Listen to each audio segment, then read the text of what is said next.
साहेबांच्या आशीर्वादाने असणारा 179वा अखंड हरिनाम सप्ताह, या अखंड हरिनाम सप्ताहाच्या निमित्ताने उपस्थित समस्त भक्तगण, आज उपस्थित माननीय आपल्या जिल्ह्याचे पालकमंत्री, जलसंपदा मंत्री माननीय राधाकृष्णजी विखे साहेब,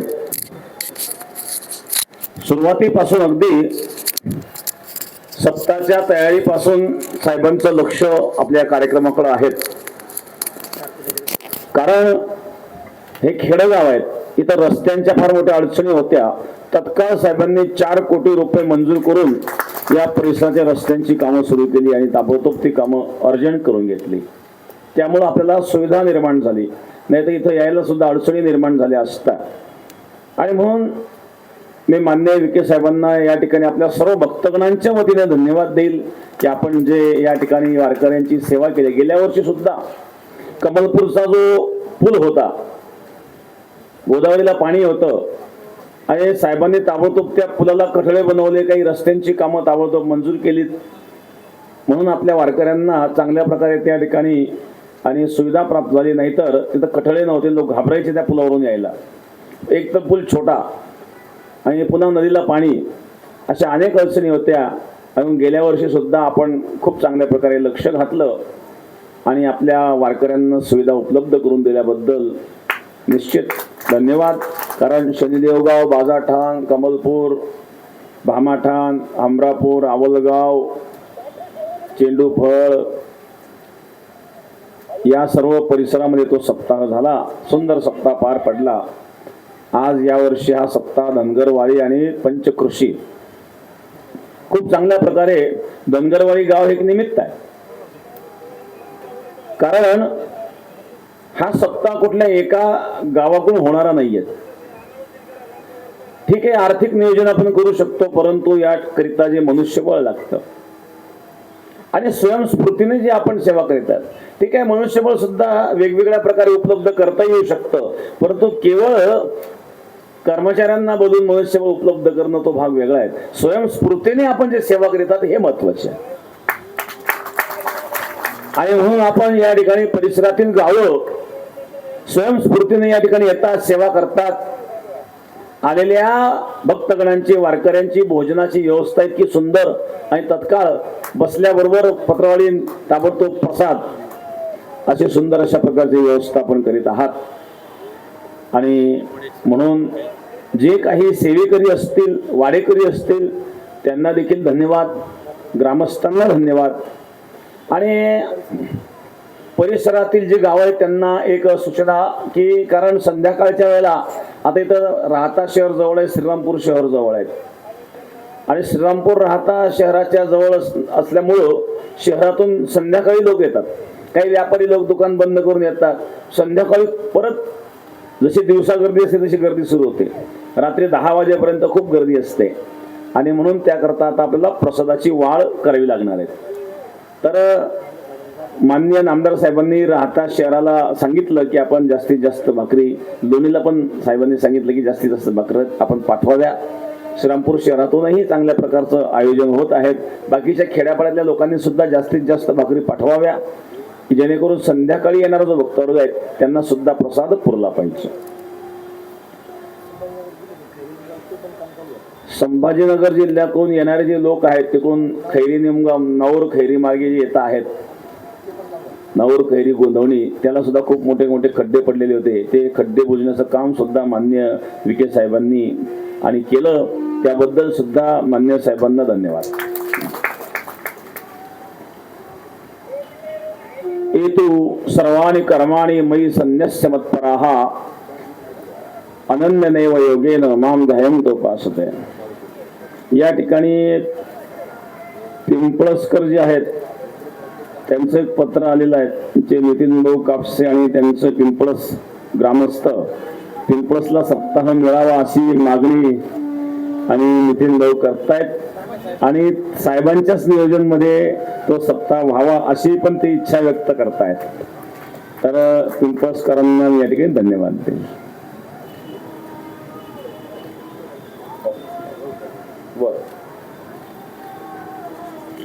ए तु सर्वाणि कर्माणि मयि सन्न्यस्य मत्पराः अनन्येनैव योगेन मां ध्यायन्त उपासते.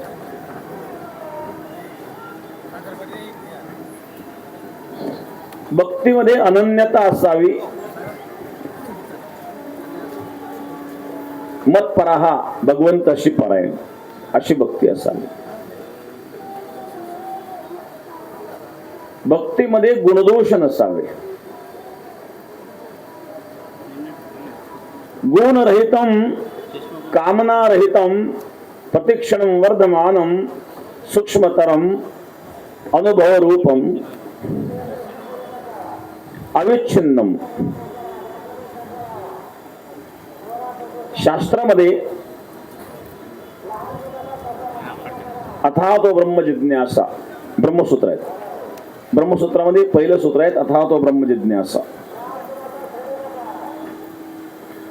असा परब्रह्माचा विचार केलेला आहे.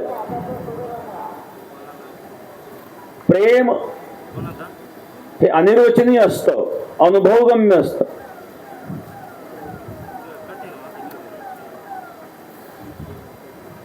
प्रेम इथं नारदांनी 6 सूत्रामध्ये सूत्रबद्ध केलं. नारद भक्ती सूत्रातील 54वे सूत्र आहे. पहिले गुणरहितम.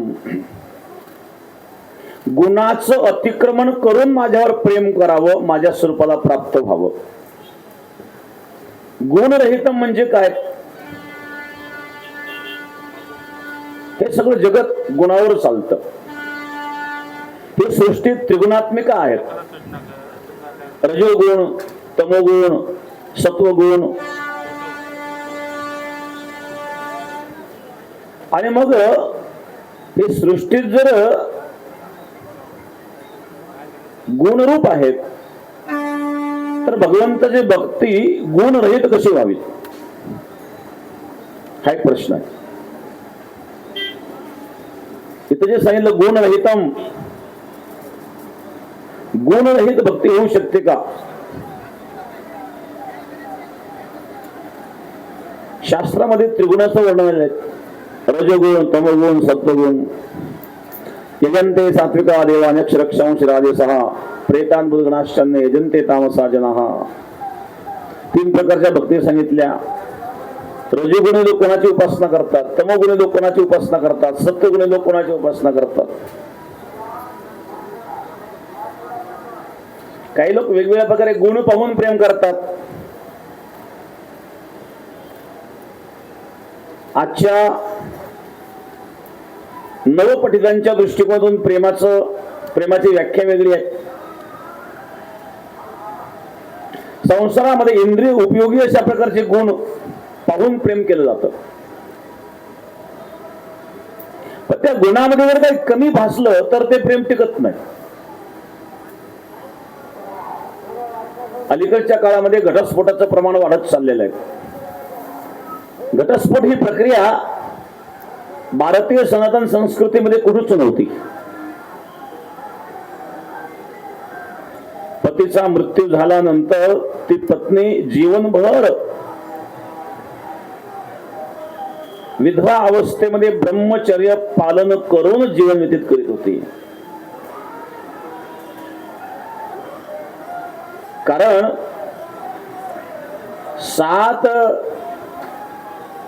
जन्म हाच पती मिळावा याकरिता व्रत करणारी एक माता भगिनी, या संस्कृतीचं पालन करणारी, पतीवर असणारं विशुद्ध प्रेम. या प्रेमाबद्दल काय बोलू शकतो आपण?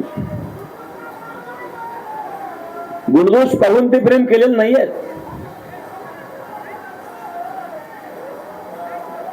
गुणदोष पाहून जर प्रेम केलं तर गुण संपले, ते दोषामध्ये रूपांतरित होतं. एखादा विद्वान आहे म्हणून प्रेम केलं, तुम्ही मला आवडता कारण तो विद्वान आहे, पण त्याला जर विस्मृती व्हायला लागली कालांतराने, जे ज्ञान आपण प्राप्त करतो त्याची विस्मृती व्हायला लागते. जे पाठपाठांतर आपण करतो त्याला जर आवृत्ती राहिली नाही तर त्याचं विस्मरण व्हायला लागतं. चांगले चांगले विद्वान म्हणून शास्त्र त्याला ज्ञानच म्हणत नाही. ज्ञान हे प्राप्त केलं जात नाही, जे प्राप्त केलं जातं ते नष्ट होत असतं. ज्ञान ही प्राप्त करण्याची वस्तू नाही आहे. ज्ञानोबरांच्या आरतीमध्ये जे वर्णन आहे, प्रगट गुह्य बोले विश्व ब्रह्मची केले. प्रगट गुह्य बोले, हे जे गुह्य आहेत, हे जे ज्ञान आहेत, हे प्रगट व्हावं लागतं. अंतरंगातून प्रगट व्हावं लागतं. प्रगट होणारं ज्ञान असतं, प्राप्त केलेलं ज्ञान नाहीये. शब्द ज्ञान कोणी प्राप्त करू शकतो. एक शास्त्री काशीला अध्ययन केलं आणि सर्वजय शास्त्री पदवी मिळवली. काशीच्या विश्वविद्यालयातून सर्वजय शास्त्री पदवी मिळवली, ज्याला शास्त्रार्थामध्ये कोणी हरू शकलं नाही. पदवी घेऊन घरी आला. आईला सांगितलं, मला सर्वजय शास्त्री अशा प्रकारचे काशीच्या विश्वविद्यालयातून पदवी प्राप्त झालेली आहे. त्याच्या आईने सांगितलं, तुला कोणती पदवी प्राप्त झालेली मला माहित नाही, मला त्यातलं ज्ञानही नाही. पण या आपल्या काशी वाराणसीला एक संत आहेत कबीर महाराज. त्या कबीर महाराजांना मी संत मानते. त्या कबीर महाराजांनी जर तुला सर्वजय शास्त्री मानलं तर मी मानेल. तुमच्या विश्वविद्यालयामध्ये असणाऱ्या डिग्रीला माझ्याजवळ काही महत्व नाही. माझी श्रद्धा कबीर महाराजांवर आहे. तो शास्त्री म्हणला, तो कबीर शिले विणणारा, 4 वेद 6 शास्त्र 18 पुराण वेगवेगळ्या प्रकारचे ग्रंथाचं मी अध्ययन केलं. वेद उपनिषद ब्रह्मसूत्र. तो कबीर काय माझ्या पुढे टिकायचा. कबीराची योग्यता सुद्धा नाही माझ्याशी चर्चा करायची. पण तुझा आग्रह आहे. जातो म्हणले कबीराकडे. कबीर महाराजांकडे गेला. कबीर महाराज, मला तुमचे शास्त्रार्थ करायचा आहे. कबीर महाराज म्हणले, शास्त्रार्थ मी कधी शास्त्र उघडून पाहिले नाही, मी काय शास्त्रार्थ करणार. जर तुम्हाला माझ्याशी शास्त्रार्थ करायचा नसेल तर तुम्ही कागदावर लिहून द्या की मी हरलो म्हणून. कबीर महाराज म्हणे, मला लिहिता पण येत नाही. लिहि तुझ्या हाताने, तुला काय लिहायचं ते. त्याने एका कागदावर लिहिलं, सर्वजय शास्त्री जिंकले, कबीर महाराज हरले.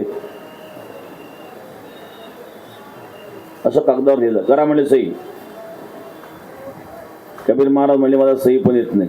लावा शाही. टेकवला अंगठा. आनंदी झाला, खुश झाला. कबीर महाराज तर चर्चा न करताच हारले म्हणले. चिठ्ठी घेऊन गेला इकडं. दारामध्ये चिठ्ठी वाचून पाहिल्यानंतर त्या चिठ्ठीमध्ये होतं, कबीर महाराज जिंकले, सर्वजय शास्त्री हरले. हे कसं काय झालं. मित्र लिहिताना असं लिहिलं होतं. परत मागे फिरला. म्हणजे महाराज त्या चिठ्ठीमध्ये चूक झाली. म्हणजे काय. अरे बाबा, चिठ्ठी तू तुझ्या हाताने लिहिली, चूक करणार तू आहे, माझा काय संबंध आहे. नाही, दुसरी चिठ्ठी लिहावं लागेल. दुसरी लिहि. परत त्याने लिहिलं, सर्वजय शास्त्री जिंकले, कबीर महाराज हरले. परत अंगठा घेतला. परत गेला. दारात चिठ्ठी उघडून पाहिली तर परत ते उलट झालेलं होतं. सर्वजय शास्त्री हरले आणि कबीर महाराज जिंकले. हे कसं काय झालं म्हणजे. परत चूक झाली. तिसऱ्यांदा गेला. तिसऱ्यांदा चिठ्ठी लिहिली. तरी दारात गेल्यानंतर वाचताना तसंच झालं. तोंडला एकदाच चूक होऊ शकते, दोनदाच चूक होते, तिसऱ्यांदा चूक कशी झाली की काहीतरी भानगड याच्यामध्ये. तो पळत पळत आला आणि कबीर महाराजांच्या पाय धरले. तद्विद्ये प्रणिपातेन परिप्रश्नेन सेवया उपदेक्षन्ते ते ज्ञानम ज्ञानिनस्तत्वदर्शिनाः. प्रणिपात केला, वंदन केलं, मस्तक ठेंगणा करी संतांच्या चरणा. महाराज, मी 12 वर्ष काशीला अध्ययन केलं, अध्ययनामध्ये पहिला नंबर घेत होतो. 12 वर्षात अनेक विद्या मी शिकलो, पण ही विद्या मला काही अजून कोणी दिली नाही जी तुमच्याकडे. म्हणजे कोणती? 3 वेळा मी चिठ्ठी लिहिली आणि घरी जाऊन वाचतो तर चिठ्ठीमध्ये झालेला बदल, ही अशा प्रकारची विद्या ही तुम्हाला कडून प्राप्त झाली. आजपर्यंत मला तर काही मिळाली नाही, ही विद्या तुम्हाला द्या. कबीर महाराज सांगतायत, तुझ्यात आणि माझ्यामध्ये काय फरक आहे? तू कहता कागज की लेखी, मैं कहता खिन की देखी. तू कहता कागज की लेखी, मैं कहता खिन की देखी. तेरा मेरा मनुआ कैसा एक होई रे, कैसा एक होई. तू कहता कागज की लेखी, मैं कहता खिन की देखी. तू जे बोलतोय ना, कागदावर जे लिहिलेलं ते तू बोलतोय, आणि मी जे बोलतो मैं कहता खिन की देखी, प्रत्यक्ष अनुभवजन्य शब्द प्रयोग माझे आहेत. केवळ शब्द ज्ञानाला महत्व नाहीये. कागदावर साखर अक्षर लिहिलं आणि कागद साठला तर गोड लागणार नाही महाराज.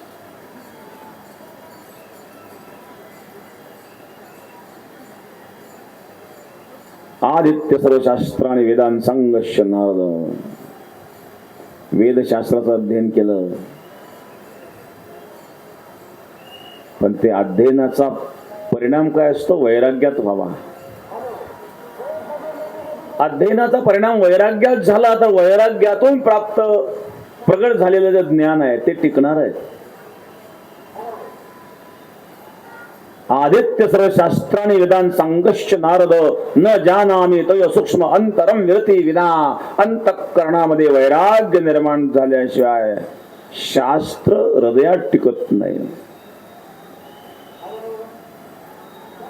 तसं प्रेम सुद्धा हृदयात धारण करण्याची क्षमता निर्माण होण्याकरता अंतःकरण शुद्ध असावं लागतं.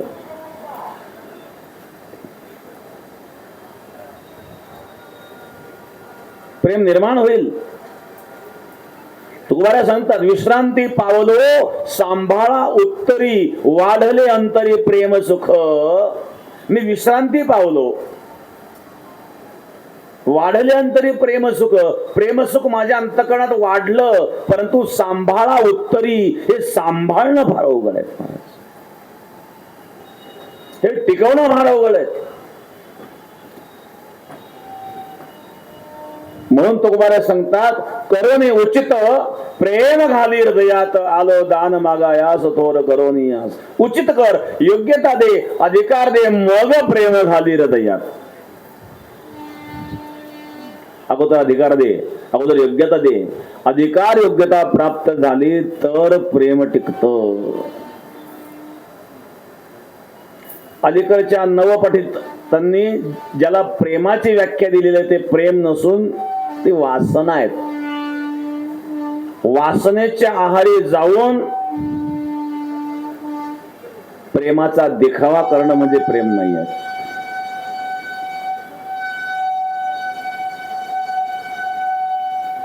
आणि मग विशुद्ध प्रेम असावं, अनन्यता त्या प्रेमामध्ये असावी. एक प्रश्न या ठिकाणी आहे, प्रेमामध्ये गुणदोषाचा विचार नसावा, परंतु भक्ती सुद्धा त्रिगुणात्मिका सांगितलेली आहे.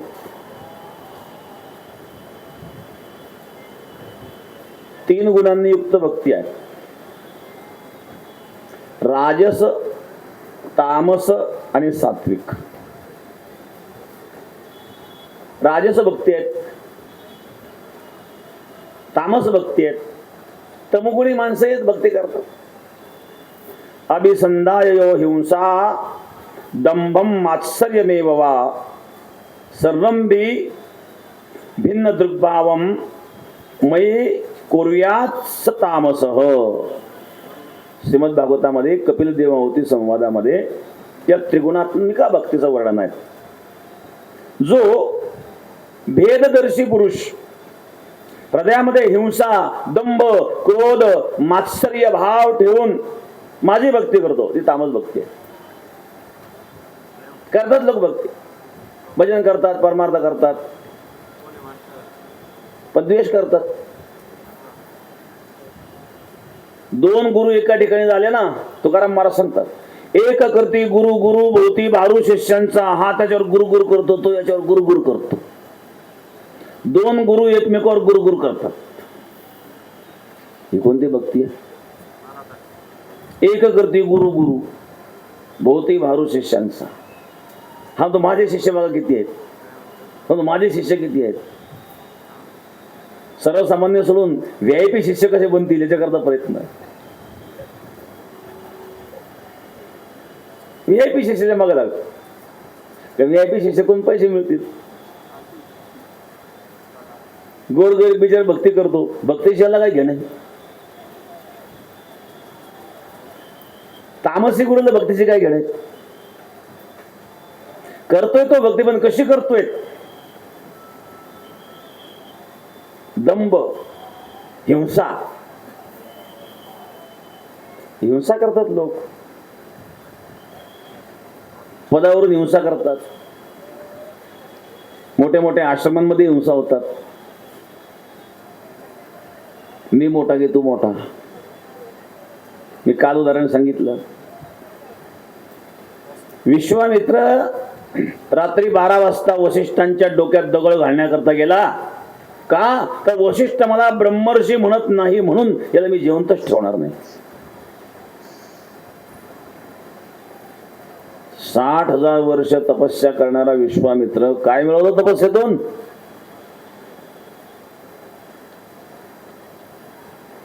ज्ञानोबा सांगतात, करिता तापसांची कळसणी कवणे जवळ ठेवीजे शिव पाणी. भगवान शिवाची तपस्या. येत शंभूचे तप न पुरे लक्ष्मीचे थोरपण न सरे ते तर एर प्राकृत येणारे की विलाय. लक्ष्मीचा मोठेपणा चालला नाही, भगवान शिवाची तपस्या कमी पडली. आपण कोण तिथं. सहस्त्र मुखाचा वर्णिता भागला 1000 मुखाने वर्णन करणारा शेष.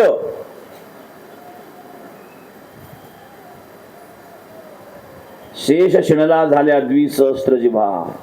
स्तुती करता करता शेषाची जीभ फाटली. 1000 तोंडाचा शेष, तर 2,000 जिभा झाल्या. काय स्तुती भगवंताला प्रसन्न करा तुम्ही. ज्ञानाद्वारे भगवंताची प्राप्ती करून म्हणावं तर जाणो जाता जाणीव घाली आळ फाटा योगाभ्यासे सिद्धी रोजिता ते वाटाव. ज्ञानावरून तर भांडण. मी ज्ञानी का तो ज्ञानी. एकमेकावर टीका का करतात. तुझं ज्ञान खोटं, मी सांगतो तेच ज्ञान खरं. काही लोक शास्त्राचा सुद्धा चुकीचा अर्थ करतात. आणखी एक फॅड नवीन आलाय आपल्याकडे महाराष्ट्रामध्ये, रामपाल बाबाच. रामपाल बाबा हे तेच आहेत, ते नाटक झाली होती.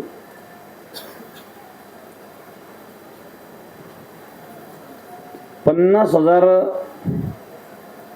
सैनिक स्वतःचे तयार केले होते त्यांनी. सरकारशी लढला काही दिवस तो.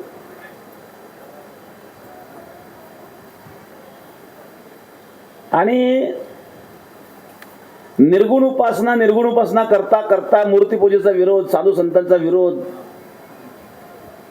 गीतेच्या श्लोकाचा अर्थ चुकीचा लावायचा.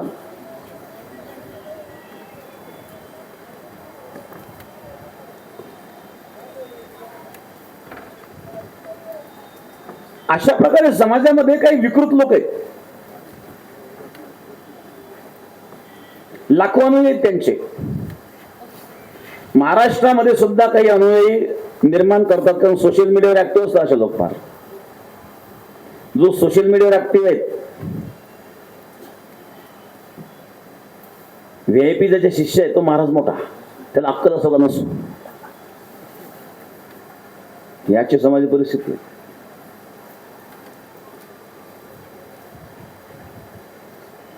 जेलमधून जाऊन आल्यानंतर सुद्धा निर्लज्जपणाने तोंड दाखवतात, जसं काही झालंच नाही.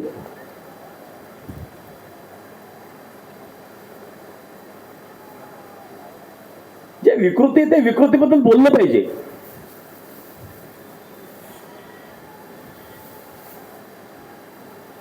एक दावा ते करीत असतात नेहमी. त्याचं एक पुस्तक मी वाचलं होतं. त्या पुस्तकात त्यांनी सांगितलं होतं, ही जी गीता आहेत ना, ही कृष्णाने सांगितली म्हणे, ही कबीर महाराजांनी सांगितली म्हणे. ती कशी म्हणजे कबीर महाराज कृष्णामध्ये प्रविष्ट झाले म्हणले, आणि कृष्णात प्रविष्ट होऊन मग कबीर महाराजांनी कृष्णाकडून गीता सांगून घेतली. यापेक्षा मूर्खपणा कोणता असू शकतो? ज्यांचे लाखो भक्त आहेत.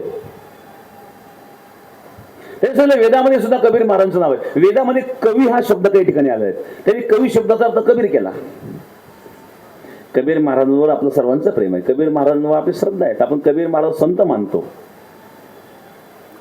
कोणाचं तरी नाव घेऊन काहीतरी विकृती समाजामध्ये पोहोचवण्याचं, पसरवण्याचं कार्य करणं, ही भक्ती तमोगुणी भक्ती आहे. भागवतामध्ये जे तमोगुणी भक्ती सांगितली,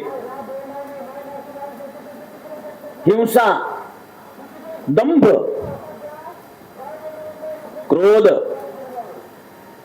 मात्सर्य, मत्सर, अशा प्रकारचे भाव ज्याच्यामध्ये आहेत, तो भक्ती करतोय पण द्वेष केला नाही, तो भक्ती करतोय मत्सर केला नाही, तो भक्ती करतोय अहंकार केला नाही, पण करतोय भक्ती. लोकांना दिसताना भक्ती करताना दिसतोय. मग असा जो भक्त आहे, हा कोणता भक्त आहे? तामस भक्त. भक्तीच्या 3 प्रकारापैकी तमोगुण. काही राजस भक्त आहेत. तामस भक्त, तमोगुण हा मनुष्याचा अतिशय अधपात करणार आहे.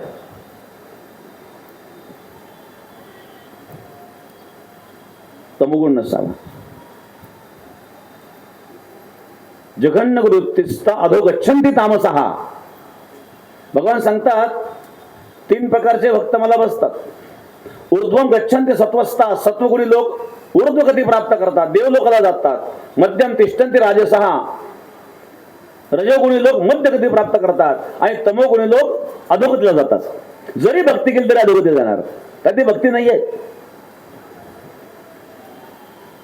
तुका म्हणे नरकी घाली अभिमान, जरी होय ज्ञान गर्वताठा. गर्वताठा असेल, अभिमान असेल, तर ती भक्ती नरकात झाली. भजन देव ओंगळवाणे, नरका जाणे चुके ना. ओंगळवाणं भजन, अहंकाराचं भजन, हे भगवंताची प्राप्ती न करून देता नरका जाणे चुके ना. अशी भक्ती नसावी. भक्ती शुद्ध असावी. अशा प्रकारचे जे तमोगुणी भक्त असतात, जघन्य वृत्तीस्थ अधो गच्छन्ति तामसः. अधोगतीला जातात. तुम्हाला काही तांत्रिक लोक बघा तुम्ही, काही तांत्रिक परंपरेने मांसाहार करतात. असं शास्त्र सांगतं का हो? शास्त्र जीवाची हत्या करावं त्यासारखं सांगेल बघा. शास्त्राचा अर्थ चुकीचा झाला होता. मदिरा मांस प्राशन करतात. आता जीवाची हत्या करून जर तुम्ही मांस भक्षण कराल आणि त्यातून तुम्हाला भगवंताची प्राप्ती होईल, हे कसं शक्य आहे?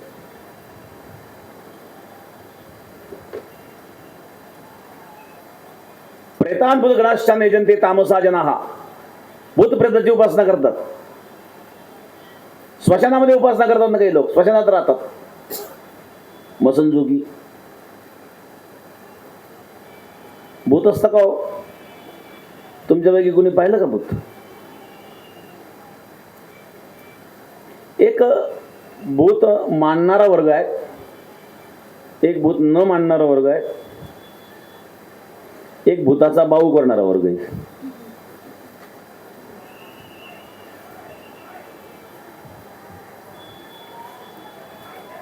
एक मनुष्य रस्त्याने चालला घाबरत घाबरत. पूर्वीच्या काळामध्ये साधनं नसायची, पायी जायचे लोक. शेजारी 2-4 गावं 4-2 किलोमीटर पायी जायचे. निघाला तो, संध्याकाळची वेळ होती, शेजारच्या गावाला जायचं. घाबरत घाबरत निघाला, रात्र झाली होती. अचानक भूत भेटलं, काय करणार म्हणले. तिकडून कंदील घेऊन एक माणूस, त्या काळी बॅटरी नव्हत्या, आला कंदील घेऊन. तो कंदील पहिला घाबरला, आलो का काय भूत, अरे भूत आलं म्हणले. तो कंदील वाला, काय भूतभूत करतोय, मी नाही काही भूत मानित म्हणले. कुठं जायचं तुला? हे शेजारच्या गावाला जायचं म्हणले. मलाही तिथंच जायचंय, आपण जाऊ गप्पा करीत. नाही, दोघं निघाले गप्पा करीत. काही अंतर चालून गेल्यानंतर हा म्हणला, मला तंबाखू खाल्ल्याशिवाय जमायचंच नाही. काही ना काय सवय असते ती. तलप, एकदा तलप लागल्यावर एक शेतकरी होता, खूप चांगली शेती करायची, कष्ट करायचा. हायवे रोडच्या कडेला शेती. आधी कृषी मंत्री चालले, कृषी मंत्र्यांनी शेती इतकी आवडली, ते कृषी मंत्र्यांनी गाडी उभी केली, ते शेतकऱ्याची भेट घेतली. फार सुंदर शेती फुलवली म्हणले तुम्ही, मला खूप आनंद झाला म्हणले. मी कृषी मंत्री आहेत, मी प्रसन्न आहेत, तुम्हाला काय पाहिजे सांगा, माझ्या कृषी खात्यातून तुम्हाला काहीतरी देतो म्हणले मी. आता याला लागली तंबाखूची तलप. तो विसरून गेला होता, म्हणजे साहेब मी घाईघाईत आलो सकाळी, तंबाखूला चुनाच करायला म्हणजे. आता कृषी मंत्री प्रसन्न झाले. पण व्यसनी म्हणतात असं असतं महाराज. म्हणून व्यसनाचा त्याग करावा. या ठिकाणी आता आपल्या कार्यक्रमाच्या सुरू होण्याच्या पूर्वी विखे साहेब येऊन गेले, त्यांनी सुद्धा व्यसन या विषयावर सांगितलं. सरकारचं सुद्धा व्यसनमुक्ती अभियान चालू आहे. व्यसनामुळे जीवन बर्बाद होतात महाराज, अनेकांचे जीवन बर्बाद झाले. पिऊन आल्यावर काय शुद्धीवर असतो. कबीर महाराज सांगतात, दारू गांजा मत पियो यारो, अक्कल गुम हो जाती है, अपने फलों का दाम खर्च कर मुंह में मिट्टी आती है. स्वतःच्या खिशातले पैसे खर्च करून तोंडात माती, अक्कल गुम हो जाती है. दारू पिऊ नये.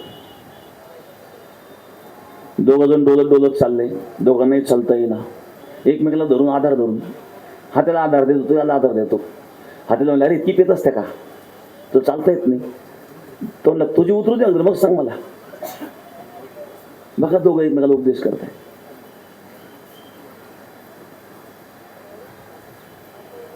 व्यसन जीवन बर्बाद करतो महाराज. मी उदाहरण सांगत होतो, ते दोघं चालले रस्त्याने, याला लागले तंबाखू चित्त लोक. हा म्हणला, तंबाखू खाल्ल्याशिवाय मला काही सुचायचंच नाही म्हणलं. दुसरा म्हणला, मला बिडी पिल्याशिवाय जमायचं नाही म्हणले. त्याला बिडीची तलप. याने हातातून तंबाखू घेतली, खिशातून तंबाखू काढली पुडीतून आणि हातावर ठेवली. मग चुना काढायला लागला, पण वारं सुटलं, तंबाखू गेली उडून. आता वाऱ्यामुळे याची तंबाखू उडते, याची बिडी कशी पेटायची बरं. काही काही लोक इतकी एक्सपर्ट असतात ना, वावटळी सुद्धा पेटवतील, कट्ट्याच्या कट्ट्या संभवतात.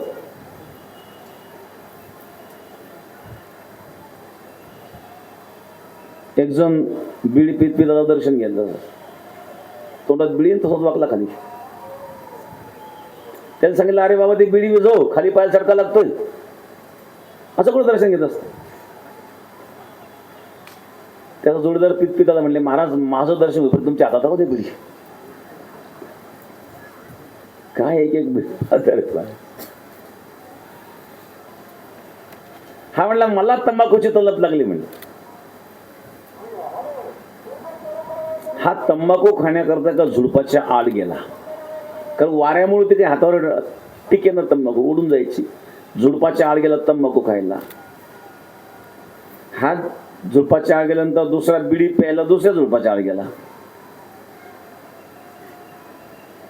हा जेव्हा तंबाखू खाऊन बाहेर आला, हा म्हणला कंदील दिसतो, कंदीलवाला कुठे आहे? आपल्या बरोबर तर होता म्हणले, गायब कसं काय झालं म्हणल्या. तो घाबरला, हा भूत होता का काय? इतका घाबरला तो की भूत भूत होऊन गेला पडून. तो पळून गेला. थोड्या वेळानंतर हा बिडी पिऊन आला. हा म्हणजे आपला जोडीदार कुठे? सोबत तर गप्पा मध्ये झालो होतो आपण, कुठे? तो भूत होता का काय म्हणले. तोही घाबरून पळाला. असे भूताचा भाऊ करणारे काही लोक आहेत. भूत योनी असते का? गीतेमध्ये उल्लेख आहे, यांती देव व्रता देवान पितृ ज्ञानते पितृव्रता हा भूतान यांती भूते जयंती मध्याजिनोपिमाम. जो ज्या देवतेची उपासना करतो तो त्या लोकांना जातो. पितृ ज्ञानते पितृव्रता हा पितरांची उपासना केली पितृ लोकांना जाईल. माझी उपासना केली माझ्यापर्यंत येईल. देवतांची उपासना केली देव लोकांना जाईल. भूतान यांते भूते जयंती मध्याजिनोपिमाम प्रेतान भूतगणाश्चन्य यजन्ते तामसा जनाः. तमोगुणी लोक भूता प्रेताची उपासना करतात असं गीतेत भगवान सांगतात. भागवतातही वर्णन आहेत. दुंदुककारी होता, असाच व्यसनाधीन होता, वाईट वागला, कुकर्म केले, व्यसनच्या अधीन झाला.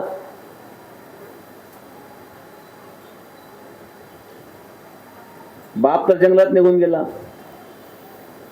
आईच्या मागे लागला, आई विहिरीत पडली, आई गेली, उन्मत्त झाला. पूर्वी वेश्यांकडे जायचा, नंतर वेश्यात घरात आणल्या. एका राजाकडे चोरी केली, त्या वेश्यांना म्हटलं आपण पकडल्या जाऊ, याला मारून टाकला राहते त्यांनी. घरामध्ये खड्डा खोदून पुरून टाकला, गेल्या पडून ते पैसे घेऊन. झाला पिशाच. अतृप्त आत्मा पिशाच चोरीला जातो असं वर्णन शास्त्र पुराणामध्ये अनेक ठिकाणी येतं.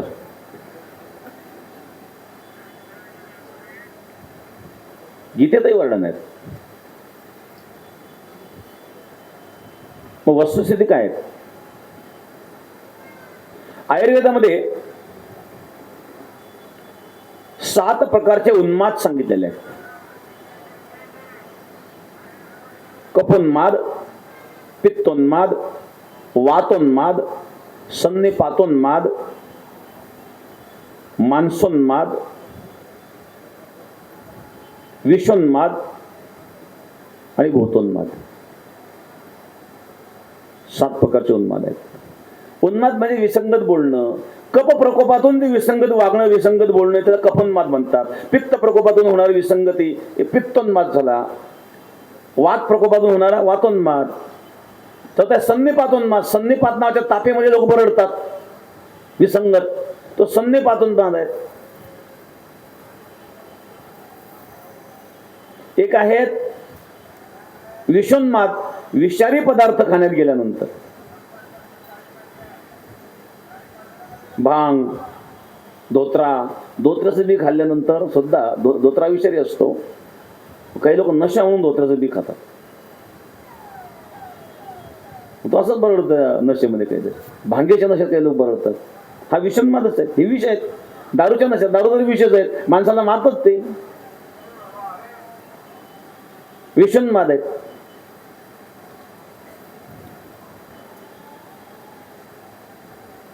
मानसोन्माद आहेत. मनोविकार झालेले माणसं विसंगत बरळतात. मनोविकारी माणसं काही सुसंगत नसेल त्यांचं, तो मानसोन्माद आहे.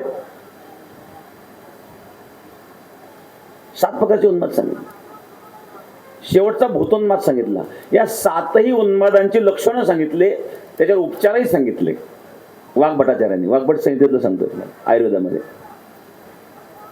7वा जो भूतोन्माद सांगितला वाग्भटाचार्यांनी, त्या भूतबाधेची 6 लक्षणं सांगितली. लक्षित ज्ञान विज्ञानम वाक्चष्टा बल पुरुषम पुरुषम अपुरुषम यत्र तत्र भूतग्रहम मध्ये. हे 6 लक्षणं जिथे दिसतात त्याला भूतबाधा झालेली आहे असं समजावं, असं वाग्भटाचार्य वाग्भट संहितेमध्ये सांगतात. लक्षेत ज्ञान विज्ञानम वाक्चेष्टा बल पौरुषम. ज्ञान विज्ञान. काही काही लोकांना त्या काळामध्ये त्या उन्मादामध्ये असं ज्ञान होतं, काय काय बोलतात, काय बोलतात, अशी काही भाषा बोलतात जी कोणालाच कळत नाही. असं पाहायला मिळतं ना आपल्याला कधी कधी. हे ज्ञान कुठून आलं त्याला? वाक बोलणं, जे बोलणं नॉर्मल नाही आहे, ज्यामध्ये काहीतरी वेगळेपणा जाणवतोय. चेष्टा, त्याच्या चेष्टा खूप वेगळ्या असतात. आता वाळलेला मनुष्य असतो पण 4-4 जणांना आवरत नाही तो त्या काळात, त्या उन्मादामध्ये आपण पाहतोय. कोणी मानेल न मानेल, पण न मानण्याला काही कारण नाहीये. जे प्रत्यक्ष दिसतंय प्रत्यक्ष प्रमाणाला आणखी वेगळ्या प्रमाणाची गरज नाहीये.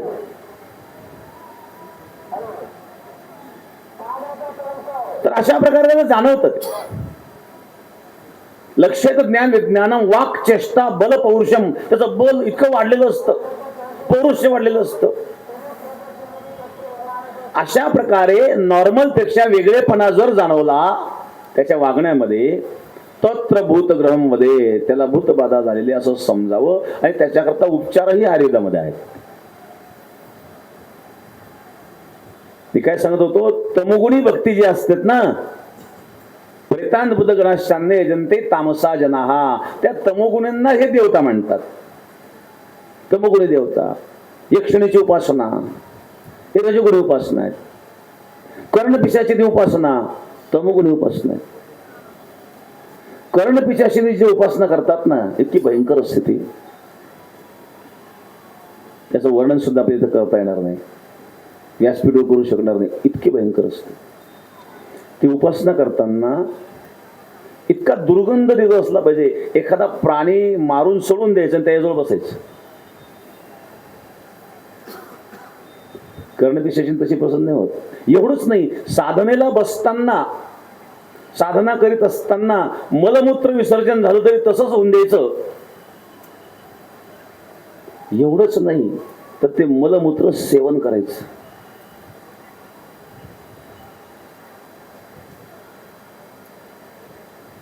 अशी साधना करणारे लोक आहेत.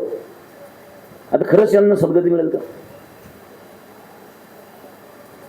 पण असे सुद्धा उपासना करणारे लोक आहेत. हे तमोगुणी उपासना आहे.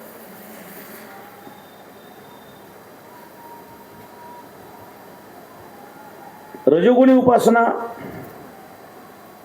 विषयानाभिसंध्याय यश ऐश्वर्यमेव वा आचार्य दावचर्य वेद्यो माम पृथक भाव सराजसह. काही उपासना करतात लोक, विषय भोगाच्या प्राप्ती करतात, ऐश्वर्य मिळावं, काहीतरी कामना आहे, आणि भेदबुद्धीने पूजा करतात. कामनेमध्ये भेदबुद्धी असते बरं का. जिथं कामना तिथे भेदबुद्धी आलीच. ज्याला ज्ञान प्राप्त करायचं तो सरस्वतीची उपासना करणार, धन प्राप्त करायचं लक्ष्मीची उपासना करतो, सौंदर्य प्राप्त करायचं अश्विनी कुमाराची उपासना करतो, आरोग्य प्राप्त करायचं धन्वंतरीची उपासना करतो. म्हणजे उपासनेमध्ये भेद आहे. भक्ताची भक्ती अशी नाही आहे. एकहच विप्रा बहुधा वदंती. एकाच परमात्म्याला अनेक पद्धतीने मानतात संत. पण परमात्मा परमतत्व एकच आहे. ईश्वर अनेक नाही आहेत. काही लोक म्हणतात 33 कोटी देव आहेत. 33 कोटी देव चामुंडा अष्टकोटी भैरव रे. इथं कोटी शब्दाचा अर्थ करोड असा होत नाही बरं का. कोटी शब्दाचा अर्थ आहे प्रकार. आपण तो उच्च कोटीचा मनुष्य आहे. मग उच्च कोटीचा म्हणजे काय? 1 करोड आले का? एखाद्या माणसाला उच्च कोटीचा माणूस म्हणतो म्हणजे त्याचा प्रकार असा अर्थ होतो. मग 33 कोटी देव चामुंडा अष्टकोटी भैरव रे. भैरवाचे 8 प्रकार आहे आणि देवतांचे 33 कोटी म्हणजे 33 प्रकार आहेत.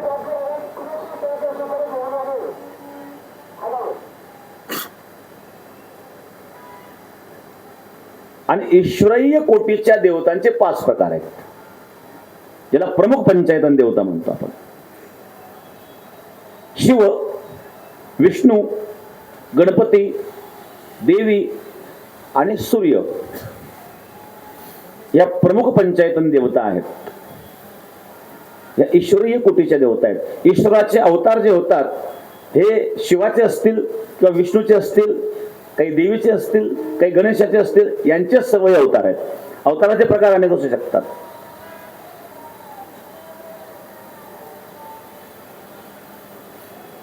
एकाच परब्रह्माची सर्व रूप आहेत.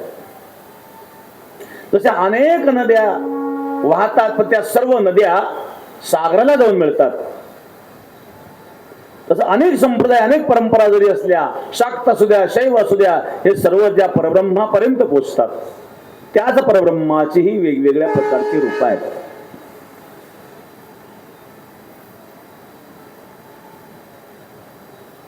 परंतु भेदबुद्धीने जो उपासना करतो तो रजोगुणी आहे. त्याला ऐश्वर्य प्राप्त करायची इच्छा आहे. होम हवन लोक का करतात? काही राजकीय लोक इलेक्शन आल्यावर हवन सुरू करतात. ब्राह्मणाला सांगतो मी एवढा जप करा, तेवढा जप करा. कशा करता? काहीतरी लाभ व्हावा. ठीक आहे, चांगली गोष्ट आहे. बाकीच्या गोष्टी करण्यापेक्षा करतायत, परंतु ते सात्विक भक्ती नाही आहे, ती एक राजसी भक्ती आहे. आणि मग भक्ती जी असते, इथं नारद भक्ती सूत्रामध्ये नारदांनी गुणरहितम भक्तीला म्हटलेलं आहे. पण भक्तीमध्ये सुद्धा 3 गुण सांगितले जातात. सात्विक, राजसी आणि तामसी. कर्मणी हरिमुद्दिश्य यस्मिन् वा तदर्पणे यजे द्रष्टाव्यमिति पृथक भावस सात्विके. पापाचा अक्षय व्हावा त्याकरिता जो भक्ती करतो, भगवंताची पूजा अर्चना करतो,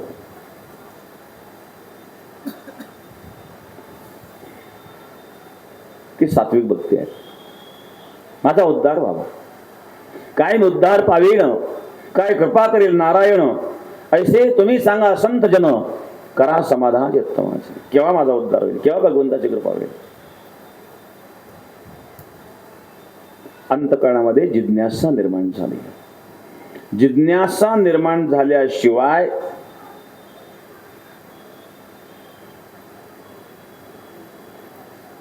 साधकाची अवस्था निर्माणच होत नाही, परमार्थात पदार्पणच नाही आहे. जिज्ञासा नसणारे भक्त जे आहेत हे राजसी आहेत, तामसी आहेत.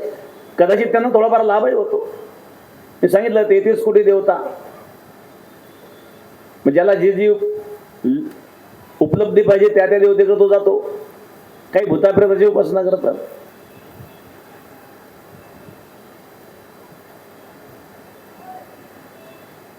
तेहतीस कोटी देवता त्याही पुरल्या नाही.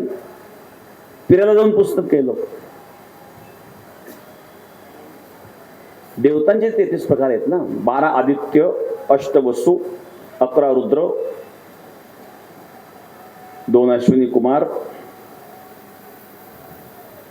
या शास्त्रीय 33 देवता सांगितल्या. साधक संजीवनीमध्ये स्वामी रामसुखदासजी महाराजांनी याचा उल्लेख केलेला आहे. यक्ष, रक्षांश, राजसा. रजोगुणी लोक यक्ष राक्षसाची पूजा करतात. राक्षसाची पूजा. मला इंदौरला एक वकील होते, त्यांनी प्रश्न विचारला. म्हणजे महाराज, आपके महाराष्ट्र में लोग महिषासुर की पूजा क्यों करते हैं? माझ्या लक्षात नाही आलं, महाराष्ट्रामध्ये महिषासुराची पूजा कुठं कोण करतो? मी देखा है. मग माझ्या लक्षात म्हसोबा. म्हसोबा असतो म्हसोबा. म्हसोबा म्हणजे महिषासुर आहेत. मग म्हसोबाची पूजा आपण करतो. म्हसोबा देव नाही, राक्षस आहे. ज्या महिषासुराला मारण्याकरता, महिषासुराचं मर्दन करण्याकरिता देवीने अवतार घेतला ना. अनादि निर्गुण प्रकटली भवानी, मोह महिषासुर मर्दना लागोनी, त्रिविध तापाची करावया झाडणी, भक्ता लागी तू पावसे निर्वाणी. मोह महिषासुर मर्दना लागली, मोह रूपी महिषासुराचा नाश करण्याकरता देवी माता भगवती प्रकट झाली. यक्ष रक्षांशी राजा सहा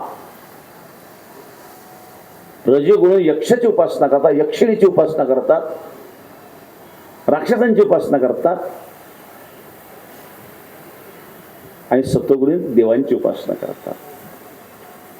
मग या ठिकाणी रजोगुण आणि तमोगुण सत्वगुण भक्ती सुद्धा 3 गुणामध्ये विभागले गेलेले आहेत. मग नारद भक्ती सूत्रामध्ये नारद जे सांगतात गुणरहितम, भक्ती गुणरहित असावी, अनन्यता असावी त्यामध्ये. आणि अनन्यता तेव्हाच असेल जेव्हा गुणदोषाच्या पलीकडे तुमचे विचार असतील. अनन्य भाव केव्हा निर्माण होईल? अनन्य अन्याश्रयाणाम त्यागो इति अनन्यता. परमात्मा सोडून दुसरं काहीही विचार जीवनामध्ये कधीच नाही आहे. तसं लहान मुलं असतं, त्या लहान मुलाला आई सोडून काही सुचत नाही, फक्त आई. लहान मुलाला आई सोडून ज्याप्रमाणे काही सुचत नाही त्याप्रमाणे भक्ताला भगवान सोडून काही सुचत नाही, फक्त एक परमात्मा. त्याच्याकरता जगताशी त्याला काही घेणं नाही, जगतही सत्य नाही, फक्त परमात्मा सत्य आहे. सत्य तू सत्य तू सत्य तू विठ्ठला, फक्त परमात्मा सत्य आहे. आठव नाठव गेले भावा भाव, झाला स्वयंमेव पांडुरंग. बस, दुसरं काही दिसतच नाही त्याला. हे समस्त श्री वासुदेव ऐसा प्रतिती रसाचा ओतला भाव, मनोनी भक्ता माझे राव. ज्ञानी तोची, तो खरा ज्ञानी आहे, तो खरा भक्त आहे. हे समस्त श्री वासुदेव सर्वदूर भगवान परमात्मा बरोबर उरलेला, याला सर्वत्र भगवत दर्शन म्हणतात. मी नेहमी सांगत असतो भगवत दर्शनाचे 4 प्रकार. एक स्वप्नातील भगवत दर्शन, एक ध्यानातील भगवत दर्शन, एक प्रत्यक्ष भगवत दर्शन आणि एक सर्वत्र भगवत दर्शन. स्वप्नात दर्शन होतं. स्वप्नाला साधारण समजू नका. स्वप्न म्हणजे अंतःकरणातील वृत्तीचा आरसा.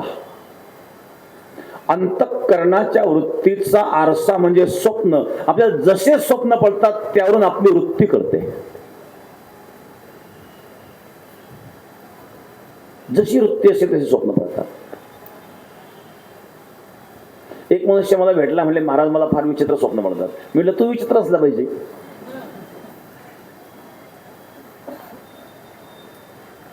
बघा, जागृत स्वप्न सुषुप्ती 3 अवस्था सांगितले शास्त्रामध्ये. योग वासिष्ठ ग्रंथामध्ये याचे 7 प्रकार केलेत बर का. जागृतीचे 3 प्रकार केलेत वशिष्ठ मुनींनी.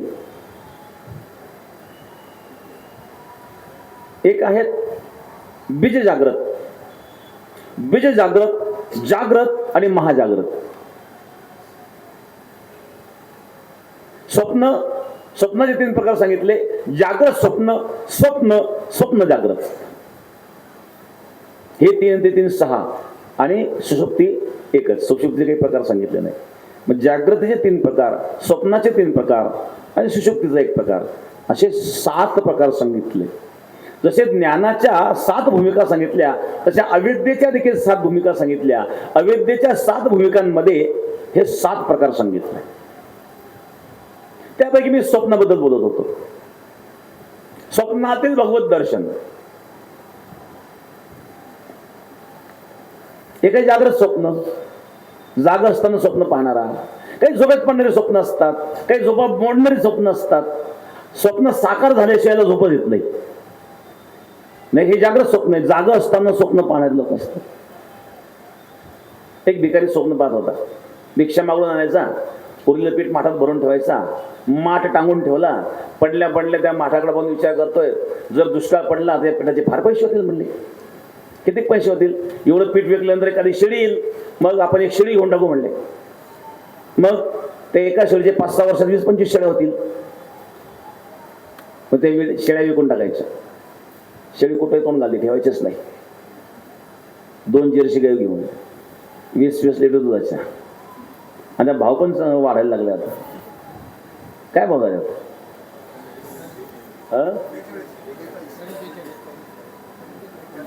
40-42 तुकाराम मुंडेचे उपकार म्हणा.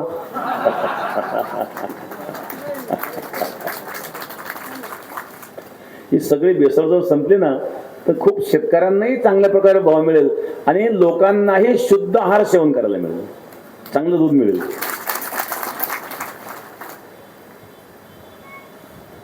तर अशा प्रकारे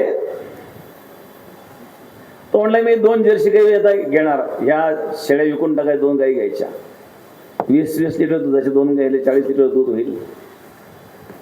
40 का भाव मिळाला, 4 चौक 1600 रुपये होतात. 6 रुपये खर्चात गेले, 1000 राहिले, महिने झाले 30,000. 30,000 जर मिळाले लग्न करायला काय हरकत आहे? कोणी मुलगी दिली आपल्याला?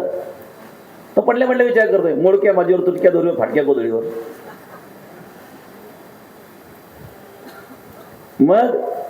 मग लग्न होईल, पत्नी घरात येईल, मुलं बाळ होतील, सकाळी सकाळी दूध करीत असेल तर पोरग पळत पडतील, पोरग म्हणेल पप्पा पप्पा मम्मीने बोलावलं, मग मी म्हणेल समजत नाही मी काम करत येतं, चल बाजूला हो. तेव्हा पत्नी बाहेर येईल, आमच्या दोघांचे भांडणं होतील, मला असा राग येईल, तिला अशी लात मारील, अशी लात मारली मळक्याला सारं पिठच पिठ अंगावर. बघाय स्वप्न, जागृत स्वप्न. बघा एक वाक्य ऐकायचं आपण व्याकरणामध्ये, गणपतवाणी विडी पितांना चावायची नुसती काळी अन मनाशीच म्हणायचा की मी या जागेवर बांधेल माळी. हे सुद्धा जागृत स्वप्न आहे. आणि जागा असताना स्वप्न पाहणारे कोणी? दुसरं झोपेत पडणारं स्वप्न. कारण झोपेमध्ये जे स्वप्न पडतं बघा, आपण स्वप्नामध्ये काही पदार्थ असे पाहतो की ज्या जीवनात कधीच पाहिलेलं नाही. कधी कधी स्वप्नामध्ये उडायला लागतो, मग याला पंख नाही, मग उडायला कसा लागला? हे संस्कार कुठून आले? याचा अर्थ मागच्या कुठल्या तरी जन्मामध्ये तू पक्षी असला पाहिजे. कारण स्वप्न अवस्थेमध्ये सूक्ष्मदेह कार्यरत असतो बर का.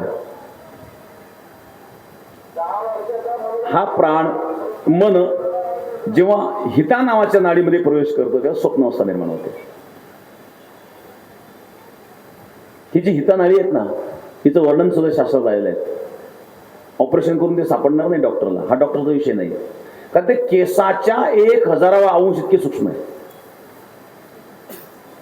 कंठाच्या ठिकाणी नाडी आहे, ती केसाचा 1000वा अंश इतकी सूक्ष्म आहे आणि त्याच्यामध्ये हा जीव प्रवेश करतो तेव्हा तर स्वप्न अवस्था निर्माण होते.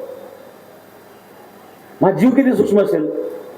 या जीवाच्या सूक्ष्मतेचं वर्णन उपनिषदकारांनी केलेलं आहे. इतरोपनिषदामध्ये बालाग्र शतभागस्य शतधा कल्पितस्य केसाच्या अग्रटोकाच्या 100व्या अंशाचा 100वा अंश म्हणजे केसाच्या अग्रटोकाचा 10,000वा अंश इतका सूक्ष्म हा जीव आहे,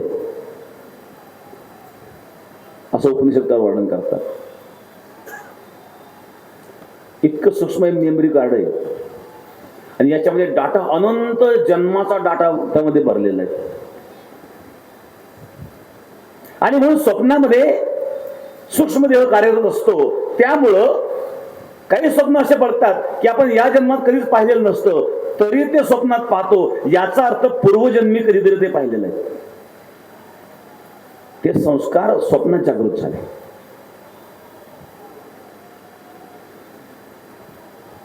हे झालं झोपेत पडणारं स्वप्न. पहिलं जागृत स्वप्न, दुसरं झोपेतलं स्वप्न, तिसरं स्वप्न जागृत. काही स्वप्न असे आहेत की ते जागृत अवस्थेत सत्य ठरतात. उदाहरणार्थ राजा हरिश्चंद्राने स्वप्नात राज्यदान दिलं, ते जागृत अवस्थेत सत्य ठरलं महाराज. काही स्वप्न जागृत अवस्थेत सत्य ठरतात. आपल्या जीवनामध्ये काही घटना घडणार असतात आणि काही लोकांना काही क्षणापूर्वी, काही दिवसापूर्वी स्वप्न पडून जातं, पण हे तुम्ही स्वप्नात पाहिलं होतं, ते प्रत्यक्ष घटना घडते. अशा प्रकारचे काही स्वप्न असतात. तुकाराम महाराजांचं उदाहरण द्यायचं ठरलं तर बाबाजीने स्वप्ने येऊन तुक याला अनुग्रह दिला निजप्रती. स्वप्नामध्ये येऊन बाबाजी चैतन्याने तुकाराम महाराजांना अनुग्रह दिला आणि तो अनुग्रह जागृत अवस्थेत सत्य ठरला. याला स्वप्न जागृत असं म्हणतात.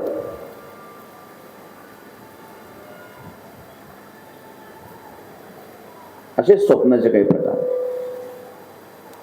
मी सांगितलं एक स्वप्नातील भगवत दर्शन, स्वप्नातही भगवत दर्शन होतं जर चिंतन केलं तसं तर.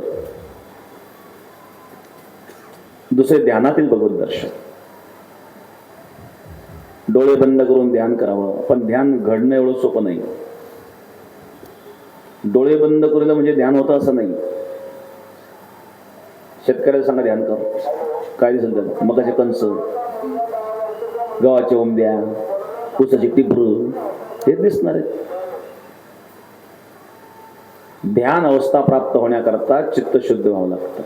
जितासनो जित संगो जित श्वासो जित संगो जितेंद्रिय, आसनावर विजय, संगावर विजय, श्वासावर विजय, इंद्रियांवर विजय.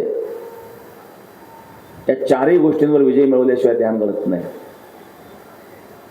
हे ध्यानातील भगवत दर्शन, तिचं प्रत्यक्ष भगवत दर्शन आहे. योग्याच्या ध्यानी ध्याता नातुडसी, तो आम्हापासी मागे पुढे. योगी ज्याच्याकरता योग करतात, जपी ज्याच्याकरता जप करतात, तपी ज्याच्याकरता तप करतात, त्यांच्या स्वप्नातही न येणारा भगवान आज आमच्या समोर येतो. तो आम्हापासी मागे पुढे. प्रत्यक्ष भगवत दर्शन आहे. निर्वाणी गोविंद असे मागे पुढे, काहीच साखळे पडू कोठे न दिसे पाहता उडी घाली अवचिता. संकटाला प्रसंगाला अचानक तो परमात्मा संकटातून मुक्त करण्याकरता भक्ताकरिता प्रगट होतो. प्रत्यक्ष भगवत दर्शन. आणि चौथे सर्वत्र भगवत दर्शन. हे समस्त श्री वासुदेव ऐसा प्रतिती रसाचा ओतला भाव, मनोनिभक्ता माझी राव. ज्ञानी तोच ज्ञानी तोच भक्त, सर्वदूर भगवान दिसतो. संत एकनाथ महाराजांना गाढवात भगवान दिसताना. एकनाथ महाराज कावडीने पाणी आणत होते. एक गाढव पाण्यापासून तळमळत होता. महाराज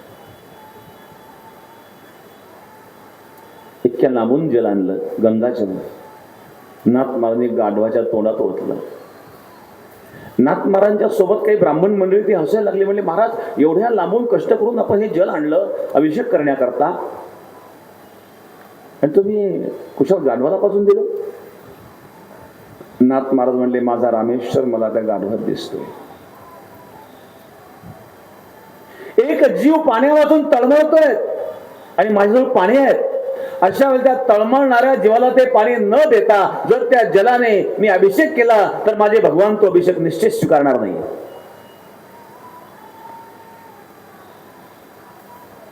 कारण ज्याला गरज आहे त्याला ते देणं महत्वाचं आहे.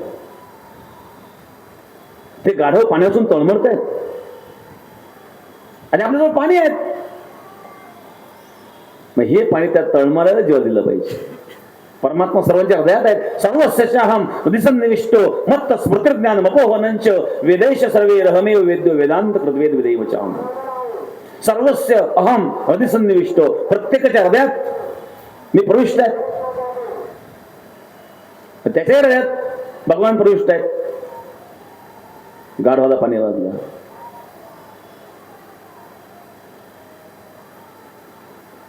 नामदेव महाराज कुत्र्याच्या पाठीमागे तुपाची वाटे घेऊन निघाले. कुत्र्याने भाकरी पळवली. महाराज म्हणले, कोरडी नका खाऊ भगवान, तूप घ्या. कुत्र्याच्या मागे तूप घेऊन पळत होते नामदेव महाराज. याला सर्वत्र भगवत दर्शन म्हणतात. शनीचे शपाकेचे पंडिता समदर्शन. हा पंडित त्याला म्हणतात. पंडित म्हणणारे वेगळे. तुकोबारा सांगतात, पंडित म्हणतात थोर सुख, परितो अवघाची मूर्ख. स्वतःला पंडित म्हणून घेणारे खूप असतात, परितो अवघाची मूर्ख. समस्त हे श्री वासुदेव सर्वदूर भगवान भरून आणलेला आहे. आता गुणदोषाचा विचार राहिला नाही. गुणरहितम. दुसरं लक्षण आहे कामना रहितम. प्रेमामध्ये कामना नसावी. कामनाने युक्त जे प्रेम आहे ते टिकत नाही. बर का, तुम्ही प्रेम करा, कामना असेल तर टिकणार नाही. बाप मुलावर प्रेम करतो, कामना आहे. नवारे पुत्राणाम कामाय पुत्र प्रिय होती, आत्मनस्तु कामाय पुत्र प्रिय होती. बाप मुलावर का प्रेम करतो? बापाला वाटतं म्हातारपणी मुलगा आपली सेवा करेल, अपेक्षा आहे. आत्मनस्तु कामाय पुत्र प्रिय होते. स्वतःच्या सुखाकरता मुलावर प्रेम करतो म्हणून दुःख होतं. आज काळ फार बदललाय. एका बापाने मुलगा खूप शिकवला, सिव्हिल इंजिनियर झाला मुलगा. 1-2 एकर जमीन विकली त्यांनी मुलाला. बापाला वाटलं आपले सर्व जीवन कष्टाने केलं, मुलाला सुखी जीवन जगायला मिळावं. एक तर त्याची पत्नी वारलेली होती, मुलाला त्यांनीच बापाने लहानचं मोठं केलं. मुलगा मोठा झाला, सिव्हिल इंजिनियर झाला. त्यांनी पैसे मागितले, 1-2 एकर जमीन विकली बापाने आणि त्यांनी तिकडे प्लॉटिंगचे व्यवसाय सुरू केले पुणे मुंबईमध्ये. विसरला बापाला. एक दिवस बापाला वाटलं चला मुलाला भेटायला जाऊ. बाप गेला मुलाला भेटायला. याची झाली पार्टी, सगळे मित्र VIP, बापाच्या कळकंडलेले कपडे. एक तर त्या बापाला कोणी मध्ये देऊन देईना. मोठ्या 5 स्टार हॉटेलमध्ये पार्टी चालू, तिथं हा मळकटलेले कपडे, मध्ये कोणी येऊन देईना. इकडून तिकडून नाव सांगितलं मुलांनी शिरला मध्ये आल्यानंतर बाकीची सगळे मित्र म्हणाले हे कोण मात्र आलं मध्ये कोणाला विचारून आलंय. त्याला विचार तुझं कोण आहे? त्याला लाज वाटायला लागली बाप म्हणायला. तो म्हणला आमच्या घरचा गडी आहे म्हणजे. आणि हे शब्द बापाने ऐकल्याबरोबर बापाला अटॅक आला ना, जागेवर हृदयविकाराचा झटका. परक्या माणसाने केलेला अपमान हा सहन होत असतो, आपलेच जेव्हा आपला अपमान करतात तो अपमान कधी सहन होत नाही महाराज.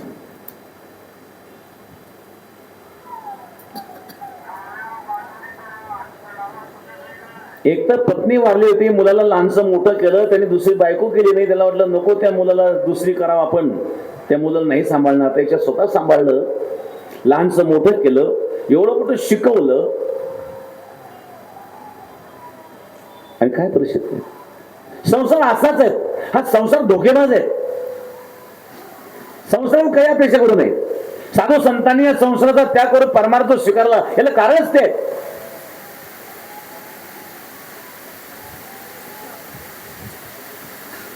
आणि मग अशा प्रकारे असणारा हा संसार दुःखालयम अशाश्वतम.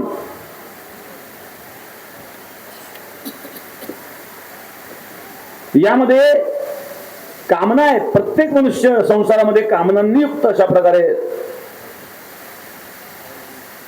काम करीत असतो.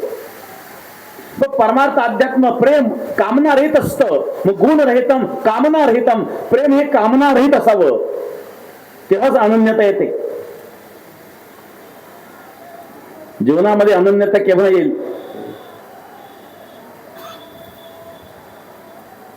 तू सर्वाणी कर्माणी मयि सन्न्यस्य मत्पराः अनन्ये नैव योगेन माम ध्यायन्त उपासते. अनन्य भावाने माझं ध्यान करायचंय, त्याकरता कामना नसावी. दानशूर म्हणून एखाद्या व्यक्तीवर प्रेम केलं. काहीला खूप दानशूर असतात, तुम्ही दानशूर बनून पहा. अशी लाईन लागेल ना, शेवटी वैतागून तो आपण कृपण बनेल. टिकणार नाही दानशूर होतो महाराज. देऊन पहा तुम्ही, घेणारे एवढे तयार होतील तुमची प्रॉपर्टी संपून टाकतील. एक उदाहरण आहे श्रीमद भागवतामध्ये. रंतीदेव नावाचा एक राजा होता, दयाळू होता. दया किती असावी? इतका दयाळू होता की आपल्या राज्यामध्ये आपल्या देशामध्ये कोणीही दरिद्री असून अशी इच्छा होती. एखादा दरिद्री गरीब जर पाहिला तर तो काय करायचा?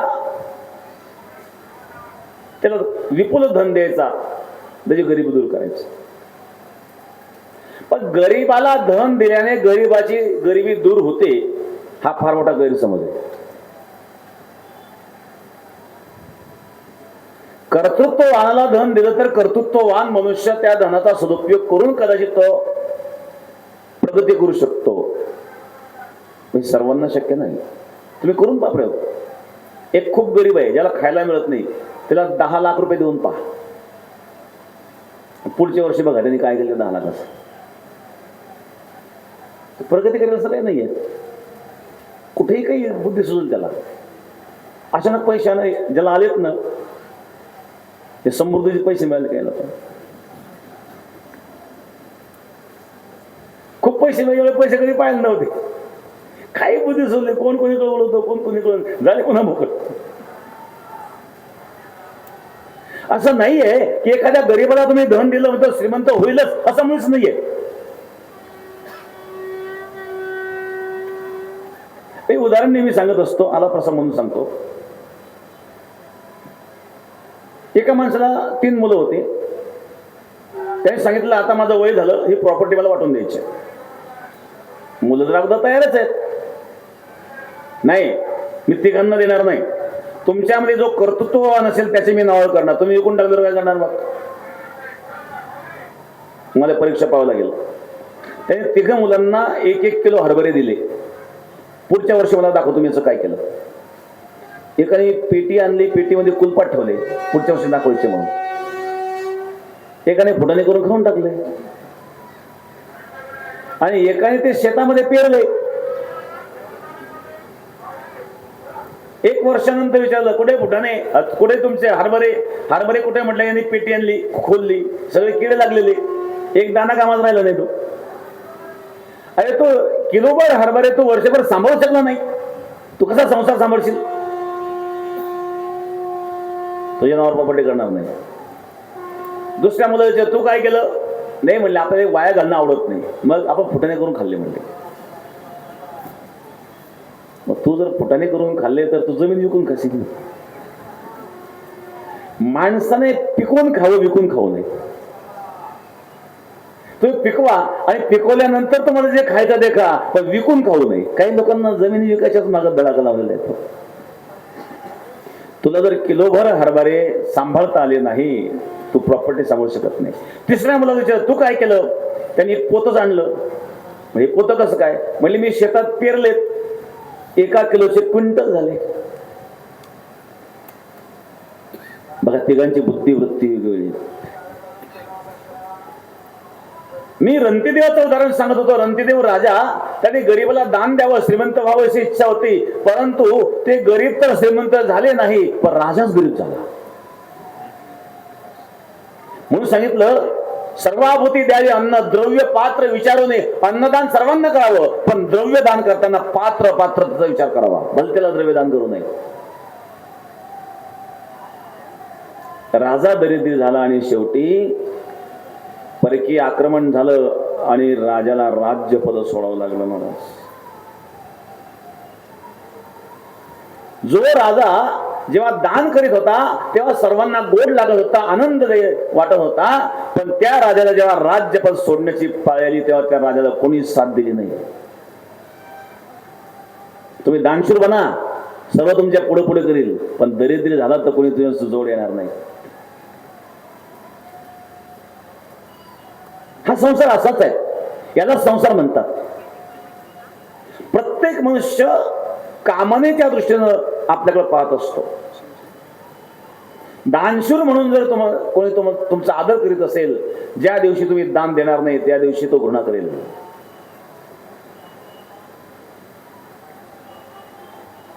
कोणी ज्ञानी महात्मा म्हणून तुमची पूजा करीत असेल, पण एक दिवस विस्मृती जेव्हा व्हायला लागेल ना, तेव्हा ते ज्ञानही राहणार नाही. महाराज, जे प्राप्त केलेलं ज्ञान आहे हे टिकत नाही, कारण ते ज्ञानच नसतं. ज्ञान हे प्रगट व्हायचं असतं अंतरंगातून. ज्ञानी म्हणून जे पूजा करीत होते, विस्मृती व्हायला लागल्यानंतर ते सुद्धा पूजा करणार नाही. अशा प्रकारे कामनांनी युक्त असणारा जो संसार आहे, ती कामना भक्तीत नसावी. गुणरहितम कामनारहितम. संसारामध्ये पती पत्नी सुद्धा, पतीपासून जर सुख नाही मिळालं तर पत्नी जोपर्यंत पैसा कमवतो पण सगळे गोड गोड बोलतात. अन्न आले का, अन्न चहा घेतला का, अन्न कॉफी घेतली का, अन्न नाश्ता केला का, अन्न तब्येत बरी नाही का. परंतु अन्न जेव्हा थकतो तेव्हा अन्नाला मुकतो, अन्नाला अन्न मिळायची पंचायत होते महाराज. आपण आपल्या डोळ्यासमोर उदाहरणं पाहतो. आणि म्हणून हा दोष भक्तीत नाही आहे, शुद्ध प्रेम असावं. ज्ञानोबारे वर्णन करतात, परिमळाची धाव भ्रमर ओढी तैसी तुझी गोडी लागो मज. भ्रमराला ज्याप्रमाणे सुगंधाची गोडी आहे तशी गोडी तुझी मला लागावी. का भ्रमर सुगंधावर जे प्रेम करतो ते कामनायुक्त प्रेम नाही आहे, विशुद्ध प्रेम आहे. यश नैसर्गिकी रती ही नैसर्गिक प्रेम आहे. भक्ताचं आणि भगवंताचं नैसर्गिक प्रेम असतं. आता तुम्ही इथं प्रवचनाकरता येऊन बसलात, नैसर्गिक प्रेम आहे म्हणून आलाय. तुम्हाला कोणी बोलवलं नाही, येतं काही पैसे दिले नाही. एखादी राजकीय सभा जर असती, त्याच्यात असा पाऊस आला असता, जसं तुम्ही पावसात बसून आहात, पाऊस आला, उघडून गेला, भिजले, पुन्हा वाळले, पण अशी जर एखादी राजकीय सभा असते, पाऊस आला असता तर तुम्ही शिव्या दिल्या असत्या, याला एवढी सभा घ्यायची ना, मंडप टाकला नाही का. कारण त्या सभेमध्ये तुम्ही काहीतरी कामनायुक्त अंतःकरणाने गेलेले आहात, तुमच्या काही कामना आहेत. परमार्थामध्ये जे प्रेम आहे ते विशुद्ध प्रेम आहे, कामना रहित आहे. यश नैसर्गिकी रती ही, हे परमार्थातलं प्रेम नैसर्गिक आहे. तसं माऊलींनी उदाहरण दिलं, परिमळाची धाव भ्रमर ओढी तैसी तुझी गोडी लागो मज. भ्रमराचं उदाहरण दिलं, काय भ्रमराचं जे प्रेम कमळावर आहे ते नैसर्गिक आहे. माऊलींना इथं भ्रमराचं उदाहरण सुद्धा कमी वाटायला लागलं बरं का. कारण भ्रमराला जर फुल नाही भेटलं तर भ्रमर लाकड करीत बसतो, म्हणजे अनन्यता त्यात नाही आहे. म्हणून माऊलींनी दुसरं उदाहरण दिलं, तुझ्या लागल्या जीवनाते ओढी तैसी तुझी गोडी लागोया जीवा. तान्हिल्ला मनुष्य ज्याप्रमाणे पाणी पाणी करतो, प्रभो त्याप्रमाणे तुझ्या दर्शनाची तहान लागलेत ना. सुरदास महाराज वर्णन करतात, अखिया हरि दर्शन की प्यासे, अखिया हरि दर्शन की प्यासे, देखो चहत कमल नयन को, निस्दिन रहत उदासी, अखिया हरि दर्शन की प्यासे. केव्हा त्या परमात्म्याचं दर्शन मिळेल, हे विशुद्ध प्रेम आहे, कामना रहित प्रेम आहे. संसारामध्ये जे प्रेम आहे त्याला व्यभिचारी प्रेम म्हणतात. संत एकनाथ महाराजांनी वर्णन केले भागवतामध्ये, गोडी आवडी ते परपुरुषाची, मिथ्या दुळबुळी निज पतीपाशी, ते पतिव्रता नव्हे जैसी, जाण भक्ती तैसी व्यभिचारी. एखादी स्त्री आहे, परपुरुषाची गोडी आहे, पण पतीच्या बळ दुळबुळ करते, हे पतिव्रता नाही आहे. मग ते पतीच्या बळ दुळबुळ काय करते, तिला माहिती आहे म्हातारपणे हाच उपयोग येणार आहे. नाना विषयी ठेवणे मन, जो करी ध्यान अनुष्ठान, ते जार स्त्रीच्या ऐसे जाण नव्हे पावन भक्ती. ते अनुष्ठान करताना नाना विषयी ठेवणे मन, जो करी ध्यान अनुष्ठान. ध्यान करतो, अनुष्ठान करतो, पण कुठल्या तरी विषयाच्या प्राप्ती करता करतो. भगवंताची प्राप्ती विषयाच्या प्राप्ती करता का? कशाप्रमाणे तो जाण असते ऐसे जाण नव्हे पावन ती भक्ती. ही भक्ती भगवंताला पावन होत नाही. भगवंताची भक्ती क्षुद्र भोगा करता का करावी? भक्ती कामना रहित असावी. गुणरहितम कामना रहितम. तिसरं प्रतिक्षण वर्धमानम. खरं जे प्रेम असतं ना हे क्षणाला वृद्धिंगत होणार असतं. हे कमी कधीच होत नाही. 6 लक्षणं सांगितले.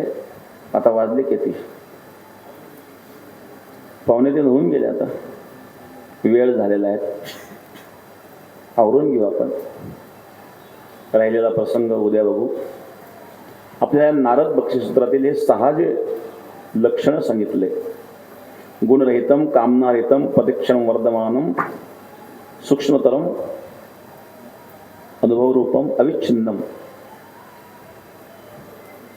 याच्यावर आपलं चिंतन चालू आहे. गुणरहितम कामनारहितम तिसरे प्रतिक्षण वर्धमानम. राहिलेलं चिंतन आपण उद्या करणार आहोत. या ठिकाणी उपस्थित मान्यवर 2 मिनिटं कोणी उठू नका. उपस्थित मान्यवर मान्य